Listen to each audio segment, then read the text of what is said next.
اعوذ باللہ من الشیطان الرجیم بسم اللہ الرحمن الرحیم الحمد للہ رب العالمین وصلی اللہ علی محمد وآلہ الطاہرین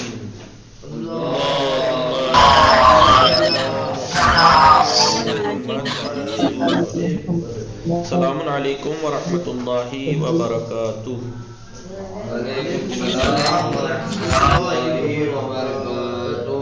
خیریت سے آپ سب لوگ ٹھیک ہیں؟ جی جوہر صاحب، ثانی، وسیم، علی عباس، افنان ٹھیک ہیں؟ ظرفشہ میم، گلشن زہرا، فیروز فاطمہ، ہنا میم، انما فاطمہ، فاطمہ زہرا، نہال، السلام آباد، علیکم نکھار، ورحمۃ وعلیکم اللہ السلام وبرکاتہ۔ ورحمۃ اللہ، روحی میم، رخسانہ رضوی، شمشاد میم، شیشمہ میم، رئیسہ، آپ لوگ ٹھیک ہیں؟ جی ہماری گفتگو چل رہی تھی کس کے بارے میں؟ جی استاد کے فرائض اور ذمہ داریوں کے بارے میں گفتگو ہماری چل رہی تھی، استاد اور شاگردوں کے۔ تو تین طرح کی تھی، کچھ ذمہ داریاں وہ تھی استاد اور شاگرد دونوں کو رعایت کرنی ہے، اس پر عمل کرنا ہے، ان کا خیال رکھنا ہے۔ کچھ ذمہ داریاں وہ تھیں کہ جو استاد کو دھیان رکھنی ہے جی، کچھ ذمہ داریاں وہ تھیں جو صرف شاگردوں کو دھیان رکھنی ہے۔ پہلے ہم نے پڑھا وہ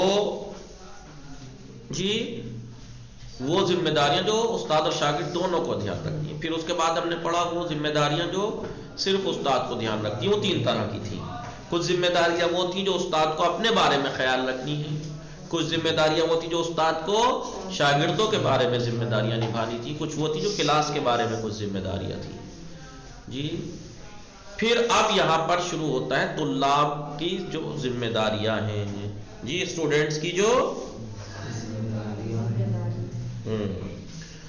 وہ بھی تین طرح کی ہیں۔ جو شاگردوں کو دھیان رکھنا ہے وہ بھی تین طرح کی ذمہ داریاں ہیں۔ پہلی وہ ذمہ داریاں جو شاگردوں کو اپنے بارے میں خیال رکھنی ہے، کچھ وہ ہیں جو استاد کے بارے میں خیال رکھنی ہے، اور کچھ وہ ہیں جو کلاس میں اسے خیال رکھنی ہے۔ آئیے جیسا کہ گزشتہ دروس میں درسوں میں ہم نواں سبق طلاب کے فرائض اور ذمہ داریاں نمبر 1 اسی لیے ڈالا ہے کہ ابھی تک تو استاد کی چل رہی تھی، اب شاگرد کی ہیں یہاں سے۔ جیسا کہ گزشتہ دروس میں درسوں میں آپ یہ جان چکے ہیں کہ استاد کے فرائض تین طرح کے ہوتے ہیں، اسی طرح شاگردوں کے بھی فرائض تین قسمیں ہیں۔ نمبر 1 طلاب کی فرائض اور ذمہ داریاں فریضہ خود اپنے سلسلے میں، طلاب کے فرائض استاد کے بارے میں، طلاب کے فرائض کلاس میں۔ ٹھیک ہے، کلاس کے میں طلاب کی کیا ذمہ داریاں بنتی ہیں، ٹھیک ہے جی۔ یہ بات واضح رہے کہ جو طلاب دارالاقامہ میں رہتے ہیں، دارالاقامہ یعنی اقامت کا گھر یعنی ہاسٹل، دارالاقامہ یعنی ہاسٹل وغیرہ،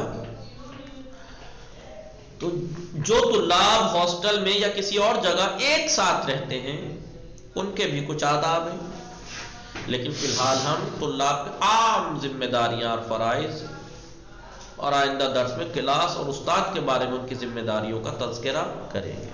آخر میں پھر ہاسٹل سے متعلق کچھ فرائض کا تذکرہ کیا جائے گا۔ نمبر 1 اپنے بارے میں طالب علم کے فرائض اور ذمہ داریاں۔ ہر طالب علم کے لیے ضروری ہے کہ وہ تعلیم کا آغاز کرنے سے پہلے اپنے کو تعلیم کے لیے اچھی طرح آمادہ کرے جی۔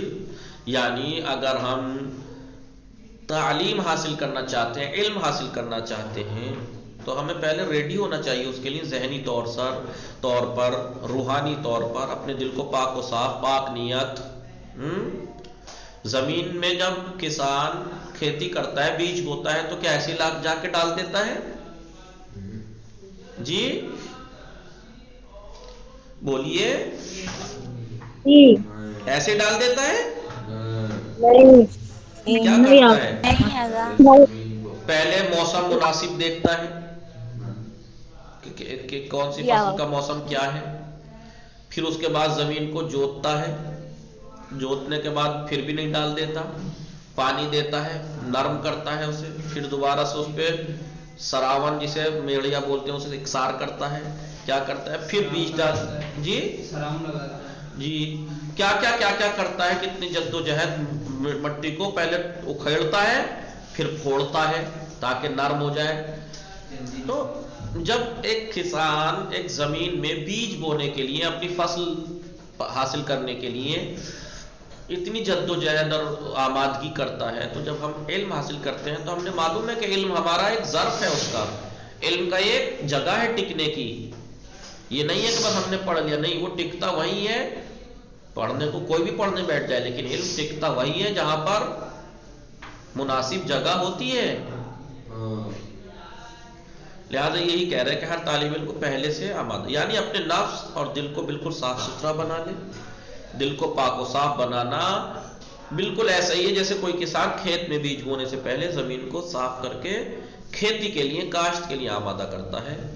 اسی طرح علوم الہیہ، الہی جو علوم ہیں، علم ہیں، ان کو حاصل کرنے سے پہلے ہمیں دل کو کینے سے، کیوں دیکھیے جس کے دل میں کینہ ہوگا وہ علم کیسے سیکھ لے گا، اور سیکھ بھی لے تو وہ کسی کو سکھائے گا نہیں، کیونکہ وہ کینہ اس کی عادت ہے، حسد اس کی عادت ہے، وہ کسی کو ترقی کرتا ہوا دیکھنا ہی نہیں چاہتا، وہ کسی کو سیکھتا ہوا، ترقی کرتا ہوا دیکھنا ہی نہیں چاہتا۔ لہذا جی وہ کیا کرتا ہے، بولیے، وہ اگر علم لے بھی لے گا تو کوئی فائدہ، دوسروں کو فائدہ نہیں پہنچائے گا، کیونکہ وہ حسد اور جلن میں رہتا ہے۔ جی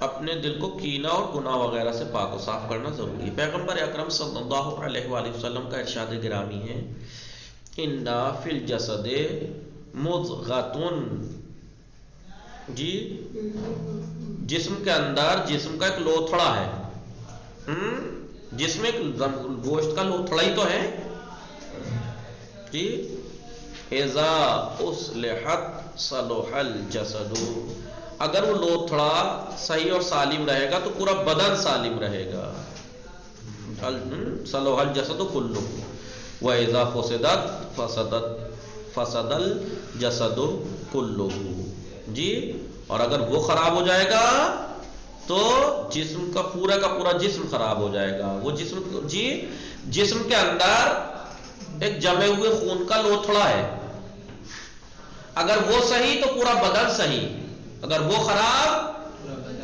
وہ لوتھڑا کون ہے، وہی القلب، دل ہے، دل سمجھ میں آ رہا ہے آپ لوگوں کے؟ جی اگر دل سالم ہے تو پورا بدن سالم ہے، اور اگر دل خراب ہو گیا، اس میں بیماریاں آ گئی، حسد، کینہ، بغض، چغلی، یہ سب، تو پورا جسم جو ہے وہ بیمار ہے وہ۔ لہذا قلب سب سے اہم ہوتا ہے۔ علماء اخلاق نے، جو اخلاق کے عالم لوگ ہیں، انہوں نے حافظے کی تقویت کے لیے، جی حافظہ جو ہے انسان کا، تاکہ یاد رہے، اسے بھولے نہ، جلدی یاد ہو جائے، اس کو قوی بنانے کے لیے کیا کیا ہے، بتایا کہ تقوی اختیار کرنے اور گناہوں سے پرہیز کرنے کی تاکید کی۔ بہت سے لوگ ہوتے ہیں، جناب مجھے یاد نہیں ہوتا، ذہن کیسے مضبوط کریں، ذہن بولو، علماء اخلاق نے کہا ہے تقوی اختیار کرنے سے اور گناہوں سے بچنے سے ذہن میں سب چیزیں یاد رہنے لگتی ہیں۔ جی کیا کہہ رہی ہیں نا میں؟ جی تقوی اختیار کریں، جی تقوی، اللہ کا خوف، گناہوں سے دوری، کیونکہ روحانی بیماریاں جو ہیں، وہ جو روح کی بیماریاں ہیں، وہ اللہ الہی علوم کا دروازے کو بند کر دیتی ہیں، پھر کوئی علم، کوئی دینی بات پھر نہیں ٹکتی، کوئی دینی علم اس کے ذہن و دماغ میں، اس کے دل میں نہیں ٹکتا۔ لہذا تقوی اختیار کریں، حافظہ خود مضبوط ہوگا، حافظہ گناہوں سے پرہیز کرے، حافظہ مضبوط۔ علماء اخلاق نے کہا ہے کہ حافظے کی تقویت کے لیے تقوی اختیار کرنے اور گناہوں سے پرہیز کرنے کی تاکید کی ہے۔ تقوی اللہ سے خوف. اللہ سے ڈرے گا تو کیا کرے گا؟ آپ جب اپنے پرنسپل سے ڈرتے ہیں تو کیا کرتے ہیں؟ کوئی ایسی حرکت نہیں کرتے جس سے وہ انہیں برا لگے. جی کوئی ایسی حرکت نہیں کرتے کوئی کہ انہیں بالکل سیٹ رہیں گے، کپڑوں پہ دھیان رکھیں گے، اپنے چال ڈھال پہ دھیان رکھیں گے، تعلیم میں دھیان رکھیں گے، ہر چیز پہ. تو اصل خوف کس کا ہونا چاہیے؟ خوف و ڈر اللہ کا. جب اللہ کا ڈر ہوگا تو انسان کیسا رہے گا؟ ایسا ہی رہے گا جیسے ایک انسان ایسی لاؤ بالی گاڑی چلا رہا ہے، اسپیڈ میں چلا رہا ہے، اوورٹیک کرے جا رہا ہے، کچھ بھی کرے جا رہا ہے، لیکن جب دیکھے گا کہ اس علاقے میں کیمرے لگے ہوئے ہیں، پھر دیکھیے اس کی ڈرائیونگ کرنے کا سٹائل، پھر کبھی کرے گا وہ، کیونکہ اسے پتا ہے کیمرے میں ہوں میں، فوراً پولیس آئے گی پکڑ لے گی. اسے کیمرے کا ڈر اور خوف ہے کہ یہاں کیمرہ ہے. ایسے ہی یہ خوف ہم اپنی زندگی میں بٹھا لیں کہ ہر وقت ہم کیمرے کی نظر میں ہیں. اور وہ کیمرہ بھی ایسا جو سڑکوں پہ نہیں اندر تک کا دیکھ لیتا ہے. وہ خدا ہر جگہ کا دیکھ لیتا ہے. تو جس طریقے سے ہم ایک ہائی وے پر، ٹول پلازا پر کیمرے کو دھیان میں رکھتے ہیں کہ یہ کیمرہ ہمیں دیکھ رہا ہے، اگر یہی چیز اپنی پوری زندگی میں ہم اپنے آپ کو ریلائز کرا لیں، اپنے دل میں بٹھا لیں کہ ہر وقت ہمیں کوئی دیکھ رہا ہے، تو ہم کیسے رہیں گے؟ تقوی. سمجھ میں آیا آپ لوگوں کو؟ نہیں جی جی. لہذا تقوی کی کہ تقوی اختیار کیجئے، کسی بندے سے نہیں، صرف اللہ سے ڈریے. جی جبکہ ہم چھوٹے سے معمولی سے انسان سے اگر کسی پہ عہدہ ہوتا ہے یا بڑا ہوتا ہے، ہم کیسے ڈرتے ہیں؟ نئی نئی شادی ہوئی ہو لڑکی جب آتی ہے سسرال میں، سسر کے سامنے کیسے رہتی ہے؟ کیوں یہ دیکھ رہے ہیں کوئی غلط امپریشن نہ جائے، نہ جائے، وہ نہ جائے. اسی طریقے سے خوف اللہ کا ہو جائے تو پھر اس پوری زندگی تقوی کے ساتھ گزر جائے. پھر کوئی نہ کوئی ایسی، کیونکہ اسے معلوم ہے کہ میرا رب ایسا نہیں ہے کہ جو ٹول پلازا والے کیمرے کی طرح کہ جو وہاں پہ گزرتے ٹائم ہی دیکھ سکتا ہے آپ کو، اپنی رینج سے باہر نہیں دیکھ سکتا. اللہ وہ ذات ہے کہ جو ہر جگہ دیکھتا ہے، ہر طرح سے دیکھتا ہے، اور وہ چیزیں بھی دیکھتا ہے جو کوئی نہیں دیکھتا. جو انسان صرف اپنے اندر اپنے آپ کو پتا ہے، کوئی اور کو، اپنے پاس والے کو بھی نہیں پتا کہ اندر کیا سوچ رہا ہے، کیا گندا سوچ رہا ہے، کیا برا سوچ رہا ہے، کیا اچھا سوچ رہا ہے. اللہ نیتوں کو بھی جانتا ہے. جی لہٰذا اگر ہم یہ ریلائز کرا لیں، اپنے آپ کو ریلائز کر لیں کہ ہمیں کوئی ایسی ذات دیکھنے والی ہے جو ہر وقت دیکھتی ہے اور اندر تک دیکھتی ہے، تو جس طریقے سے کیمرے کے سامنے ہم بڑے سنور کے رہتے ہیں، تو ایسے ہی ہماری زندگی بھی سنور کے رہے گی. ٹھیک ہے؟ لہذا تقوی اختیار اور گناہوں سے پرہیز. چونکہ روحانی بیماریاں جو الہی علوم ہیں ان کے دروازے بند کر دیتی ہیں، لہذا مناسب یہی ہے کہ طلاب کرام حتی الامکان جتنا ممکن ہو سکے اپنے نفسوں کو، اپنی روح کو، اپنے دلوں کو ہر قسم کے گناہ اور برائیوں سے محفوظ رکھیں. یہ سب سے اہم اور پہلی ذمہ داری ہے طلاب علم حاصل کرنے والوں کی. ٹھیک ہے؟ تقوی کا مطلب یہ ہے اپنے دل کو تمام گندگیوں سے، برائیوں سے، عیوب سے پاک کر دینا اور اللہ کے لیے خالص بنا لینا. نمبر 2، زندگی کا بہترین دور زمانہ جو تعلیم کے لیے سب سے اچھا وقت ہے، اسے بالکل ضائع نہ کریں. تعلیم کا سب سے اچھا وقت جو ہے اس کو بالکل ضائع اور برباد نہ کریں، کیونکہ یہ انسان کا ذہن جو ہے نا، بہت سے لوگ سوچتے ہیں یار اس کے بس کی نہیں ہوگا، جو اسے کم دو، بچہ ہے ابھی، اسے کم دو، اسے کم ذمہ داریاں دو. نہیں، بچپن ہی سے عادت ڈالیے. ذہن انسان کا جتنا استعمال کرایا جائے گا اتنا کھلتا ہے، اس میں اتنی کیپیسٹی ہوتی ہے ہم سوچ بھی نہیں سکتے. انسان کے ذہن میں اتنی کیپیسٹی ہے کہ ہم سوچ بھی نہیں سکتے کتنی کیپیسٹی ہے انسان کے پاس، انسان کے اندر. بھائی سوچ لیجئے دنیا میں جتنے بھی کمپیوٹر، ہارڈ، یہ سب بنائے وہ انسان کے دماغ نہیں بنائے ہیں نا. اب سوچئے کمپیوٹر ایک ہارڈ میں کیا کچھ نہیں آ جاتا، تو انسان کے ذہن میں کتنا کچھ آ سکتا ہے. اور انسان کے میموری کارڈ یعنی ذہن دنیا میں جو بنائے گئے ٹیرا بائٹ اور گیگا بائٹ ہیں ان سے کہیں زیادہ ہے، ان سے کہیں زیادہ. اب اگر 1 گیگا بائٹ میں لاکھوں کتابیں آ سکتی ہیں تو اس کا مطلب انسان کے ذہن میں اس سے کہیں زیادہ آ سکتی ہیں. اور وہ اس کا ایک تھوڑا سا وہ ہے، کچھ بھی نہیں ہے وہ 1 گیگا بائٹ انسان کے ذہن کے مقابلے میں. ٹھیک ہے جی جی. آئیے، لہذا جو اچھا وقت ہے، مین زمانہ ہے تعلیم کا، بہترین حصہ ہے، اس کو بالکل برباد نہ کریں. کیونکہ اس دور میں، کیونکہ پھر انسان جہاں 25 سے اوپر کراس ہونا شروع ہو جاتا ہے، 28 30 تک تقریباً، اس کے بعد سے انسان کا ذہن ویسے بھی ختم ہونے لگتا ہے. اب وہ پڑھائی کا زمانہ وہ والا نہیں رہ جاتا، پھر اس کو آہستہ آہستہ کم ہونے لگتا ہے. لہٰذا جو زمانہ ہے 25-30 سال تک، بچپن سے لے کے، اس کو ضائع اور برباد نہ ہونے دیں. اس دور میں انسانی جسم کی تمام صلاحیتیں اور قوتیں اپنے عروج پر ہوتی ہیں، کمال پہ ہوتی ہیں. آپ اس پہ جتنا بھی بوجھ ڈال دیں گے علمی اعتبار سے، وہ کیپیسٹی اس میں ہے کہ وہ برداشت کرتا چلا جائے گا. جتنی عادت ڈال، آپ بالکل عادت نہ ڈالیے، ذہن آپ کا بالکل کام نہیں کرے گا، ایک صفحے کا کام نہیں کرے گا. اور اسی پہ آپ جو ہے وہ 10 20 50 کتابوں کا بھی بوجھ ڈال دیں گے، وہ تو اسے بھی برداشت کر لے گا. اور معمولی سی محنت سے بہت زیادہ استفادہ کیا جا سکتا ہے. اور یہ کہ دوسری ذمہ داریاں بھی اتنی زیادہ نہیں ہوتی ہیں جن سے ذہن پر زیادہ بوجھ پڑنے کا امکان ہو. ٹھیک ہے،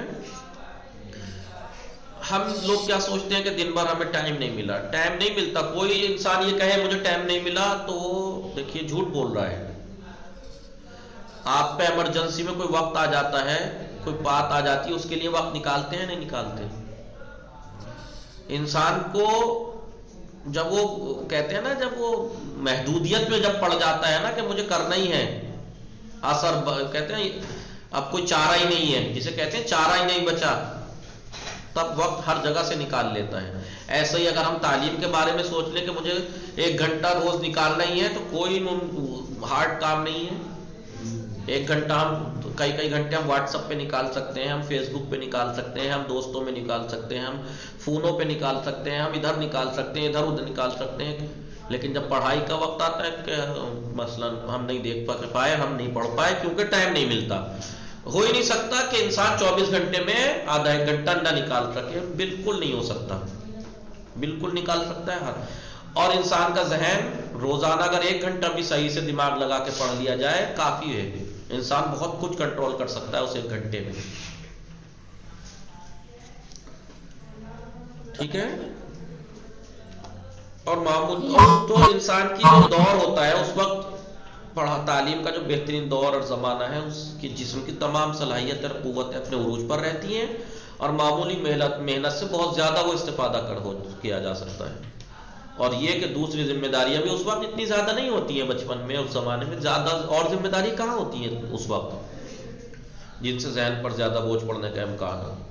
پیغمبر اکرم صلی اللہ علیہ وآلہ وسلم سے منقول ہے، مثل الذی یتعلم العلم فی صغرہ کالنقش علی الحجر. اللہ اکبر. مثال الذی یتعلم العلم فی صغرہ، جو انسان بچپن میں تعلیم حاصل کرتا ہے، علم سیکھتا ہے، اس کی مثال ایسی ہے کالنقش علی الحجر، جیسے پتھر پہ نشان بنانا. پتھر پہ نشان بن کے پھر مٹ جاتا ہے کیا آسانی سے؟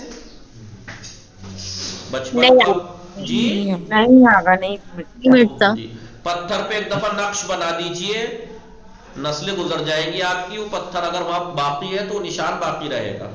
وہ نشان، پتھر کی لکیریں باقی رہیں گی. ایسا ہی ہے بچپن میں پڑھنا. وَمَثَلُ الَّذِي يَتَعَلَّمُ فِي الْكِبَرِ، اور جو لوگ بڑے ہو کر علم حاصل کرتے ہیں، جو ٹائم مین تھا اس سے نکل کے، كَالَّذِي يَكْتُبُ عَلَى الْمَاءِ، وہ ایسے ہیں جیسے پانی پر لکھنا. کتنی دیر لکھ سکتے ہیں آپ؟ پانی پہ انگلی چلا سکتے ہیں سمندر پہ، لیکن پیچھے کچھ نہیں دکھے گا آپ کو. ابھی ہم سیکھا وہ مٹ جائے گا. ارے ایسا ہی ہوتا ہے میرے ساتھ تو. جو شخص بچپنے میں، نہیں ابھی ایسی وہ عمر نہیں ہے آپ کی کہ ایسا ہو، لیکن پڑھنے سے جو شخص بچپنے میں تعلیم حاصل کرتا ہے تو وہ علم پتھر کی لکیر کی طرح باقی رہتا ہے. اور جو شخص بڑھاپے میں تعلیم حاصل کرتا ہے وہ ایسا ہی ہے جیسے پانی کے اوپر کوئی تحریر بنا دی جائے. لہذا جو پڑھائی کا، تعلیم کا بہترین دور اور زمانہ ہے، اسے کبھی ضائع نہ ہونے دینا. اور یہ مت سوچنا بچہ ہے یا بچی ہے ابھی، نہیں، تعلیمی اعتبار سے ذہن اس کا اتنا بڑا ہوتا ہے، چاہے جتنا بھی دیکھا ہے آپ نے بہت سے لوگ، ہمیں ایک آیت یاد نہیں ہو پاتی، اور کچھ بچے ایسے بھی ہیں جو پورا پورا قرآن 6-7 سال کی عمر میں حفظ کر لیتے ہیں، حفظ، پڑھنا نہیں، حفظ. کیا فرق ہے ان کے ذہن میں ہمارے ذہن میں؟ کیونکہ ہمارے ذہن پہ بوجھ نہیں ڈالا گیا، ان کے ذہن پہ بوجھ ڈالا، اور اس میں کیپیسٹی انسان کے ذہن میں جتنی آپ ڈالیں گے اتنی ہے. کوئی سوچتا ہے کہ آج کل کے نالائق کا معقول بے شعور دین سے دور ہوتے ہوئے جوان لوگ ہلکی سی ٹینشن کو ٹینشن بنا کے آتم ہتیا کر لیتے ہیں. ان کا ذہن اتنا تنگ ہو چکا ہے، مر چکا ہے کہ انہیں ہلکا سا بوجھ لگنے لگتا ہے، میرے سر میں درد ہو گیا، ٹینشن ہو گئی، مجھے یوں ہو گیا، مجھے. بھائی کیسی ٹینشن بھائی؟ آپ کا ذہن کیا ہر کچھ برداشت کرنے قابل ہے انسان کا ذہن؟ جی ہم سے ہلکا سا 1 لاکھ کا نقصان برداشت نہیں ہوتا. آپ ان ماؤں سے بھی پوچھو جنہوں نے 6-7 جوان بیٹے راہ خدا میں شہید کر دیے، وہ بھی زندہ ہیں. جی ہاں جی کیا انسان کا ذہن سب برداشت کر سکتا ہے؟ یہ ہماری کمزوری ہے، ہماری ارادوں کی، نیتوں کی کمزوری ہے جو ہمارے ذہنوں کو کمزور بنا دیتی ہیں. یہ ہمارے ارادے کمزور ہیں جو ہم 1 لاکھ کے یا تھوڑے بہت نقصان سے عاجز آ کے آتم ہتیا کر لیتے ہیں. وہ لوگ دین سے دور کے لوگ ہو جاتے ہیں، دین تعلیم. کیوں بھائی؟ کون سی ٹینشن؟ آتم ہتیا کر کے کیا وہ جو نقصان ہوا ہے 1-2 لاکھ کا واپس آ جائے گا؟ یا تم ماں باپ کو بھی جیتے جی مار گئے؟ کیا فائدہ ہوا؟ تو آپ کا ذہن ایسا کیسے ہو گیا آج کل کی جنریشن کا؟ تھوڑی سی بات پہ ٹینشن ہو گئی، تھوڑی سی بات پہ سر درد ہو گیا، تھوڑی سی بات پہ دل کرنے لگا یوں کر لوں اور وہ کر لوں. انسان کا ذہن بہت بڑا ہے، بہت بڑا. بھائی اتنا سوچ لیجئے دنیا میں جتنی چیزیں ہیں انسان کی بنائی ہوئی، وہ انسان کی بنائی ہوئی ہیں، تو انسان کے ذہن نے بنائی ہے نا. میموری کتنی ہے دنیا میں؟ کمپیوٹر وغیرہ کی میموری کتنی تک بنا دی انسان نے؟ وہ انسان کے برین سے بالکل معمولی سی ہے. اب اندازہ لگا لیجئے تو انسان کے برین میں کیا کچھ آ سکتا ہے اور کیا کچھ وہ برداشت کر سکتا ہے. تو پھر اتنے کمزور کیوں ہو جاتے ہیں بعض لوگ کہ ہم سے نہیں ہوگا، ہم نہیں پڑھ پائیں گے، ہم نہیں سیکھ پائیں گے؟ کیونکہ ان کے ارادے کمزور ہیں، کیونکہ ان کے ارادے کمزور ہیں. یہ انسان سوچتا ہے میرا ذہن کمزور ہے، بالکل غلط. یہ ارادے کمزور ہیں، ورنہ ارادہ کر کے بیٹھے تو صحیح پڑھنے کے لیے، پھر مجھے آ کے بتایا کہ مجھے یاد نہیں ہوتا. ارادے کمزور ہیں جو ذہن برداشت نہیں کر پاتا ہے آج کل کی جنریشن کا، چھوٹی چھوٹی بات. اور دینداری سے دوری، دین سے دوری، اور خدا پر ایمان کی کمزوری، خدا پر ایمان کی کمزوری. وہ لوگ جو آج کل تھوڑی سی بات سے عاجز آ کر آتم ہتیا کر لیتے ہیں یا کرنے کی کوشش کرتے ہیں، وہ یہ سوچتے ہیں کہ بس یہی ہے میرا جہان، سب کچھ، میں تو پٹ ہو گیا، برباد ہو گیا. ایمان اگر مضبوط ہوتا وہ یہ سوچتا کہ جس خدا نے مجھے اب تک دیا ہے، نقصان ہو گیا پھر بھی وہی دے گا، مجھے اپنا تو کام کرنا چاہیے محنت والا، اللہ پھر دے گا. نہیں دیا یہاں پہ اگر میں نے مصیبتوں میں گزار بھی دی تو اللہ نے حساب کتاب کا ایک دن رکھا ہے نا. جی وہ جہان اس جہان سے بہت بڑا ہے نا، وہ جہان اس جہان سے لامحدود ہے نا. جی ہاں تو ایمان اگر ہوتا اسے تو کیا وہ آتم ہتیا کرتا؟ بالکل نہیں. جی ارادے کمزور ہونے کی وجہ ہے، ارادے کمزور. کوئی انسان کسی کام میں ناکام نہیں ہو سکتا، ارادے کمزور ہوتے ہیں جو ناکام ہوتا ہے. ارادے جتنے مضبوط ہوں گے اتنا انسان مضبوط بنے گا. لہذا اپنے ارادوں کو ہمیں مضبوط بنانا چاہیے. دنیا میں کوئی کام ناممکن انسان کے لیے نہیں ہے. انسان ہر کام کر سکتا ہے، اس کا ذہن سب کچھ جھیل سکتا ہے. یہ ہم نے اپنے ذہن کو عادت نہیں ڈالی ہے کہ سب کچھ برداشت کر سکے. وہ کیوں ہے؟ وہ ارادے کی کمزوری. ارادے مضبوط اور اللہ پہ ایمان مضبوط جتنا ہوگا اتنا ہی انسان کا ذہن ہے. 5-6 سال کے بچے حافظ بن جاتے ہیں اور ہم سے ایک صفحہ یاد نہیں ہوتا. کیوں؟ کیونکہ ہمارے ارادے مضبوط نہیں، ہم نے اپنے بچپن سے اپنے آپ پہ ذہن پہ بوجھ اتنا ڈالا ہی نہیں. کیونکہ جبکہ اور انسان کا ذہن یہ ایسا نہیں ہے کہ بوجھ نہ برداشت کر سکے، انسان کا ذہن ہر بوجھ برداشت کر سکتا ہے. اور اگر نہیں کر پا رہا کوئی انسان تو سمجھئے اس کے ارادے کمزور ہیں، جو اس کا ذہن کمزور ہے. وصلی اللہ علی محمد وآلہ الطاہرین. اللہم صل علی